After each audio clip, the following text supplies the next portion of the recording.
Welcome back to my channel wings. আমি খুব ভালো আছি, আশা করি তোমরাও খুব ভালো আছো। আমরা এসেছি শুশুনিয়া পাহাড়ে, তো সেখানকার ভিডিও তোমাদের সাথে আজ শেয়ার করবো, ব্লগ আর কি। সারাদিন কী করলাম, কিভাবে কাটলাম সেটাই তো শেয়ার করব। ফ্যামিলি সবাই মিলে চলে এসেছি আমরা। এখানে বেসন ফাটানো হচ্ছে আর এখানে বেগুন কাটানো হচ্ছে, টিফিনের জোগাড় হচ্ছে আর কি। আমরা এখানে মুড়ি তরকারি খাবো, আমরা বাঙালি তো, মুড়ি তরকারি না হলে আবার চলে না। পিকনিকে এসেছে, একজন হেল্প করছে আর কি, একজন বেগুনি ভাজছে আর একজন সেটা ছাড়তে হেল্প করছে।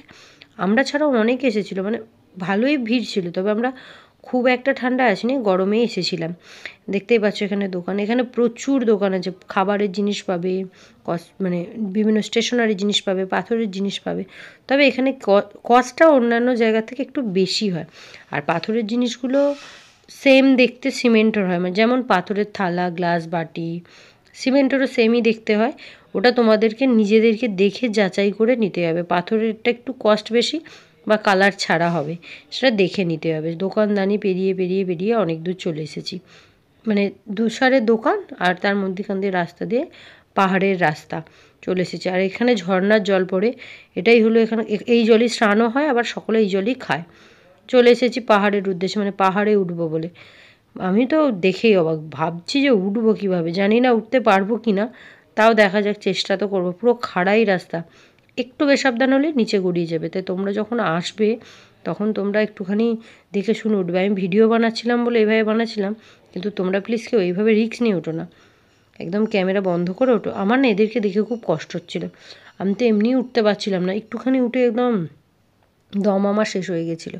তাহলে এরা ভাবো নিচে থেকে জল বয়ে বয়ে নিয়ে যাচ্ছে, ওপরে চা কফি এইসব বানাবে বলে। এখানে এক একটা ধাপে এক একটা দোকান পাবে, লেবুর রস পাবে, চা কফি সবই পাবে। আমি ক্লান্ত হয়ে গেছিলাম বলে লেবুর রস খেয়ে নিলাম। তারপরে আবার যাত্রা শুরু করে দিয়েছি। পুরো একদম খাড়াই রাস্তায়, এখানে উঠতে যতটা না কষ্ট, তার থেকে বেশি নামতে কষ্ট। উঠতে তো তোমরা হাঁপিয়ে যাবেই, সেটা আলাদা কথা। নামতে গেলেই একদম রিস্ক একটা ব্যাপার, একটুখানি এদিক ওদিক হয়ে গেলেই স্লিপ করে নিচে চলে যাবে।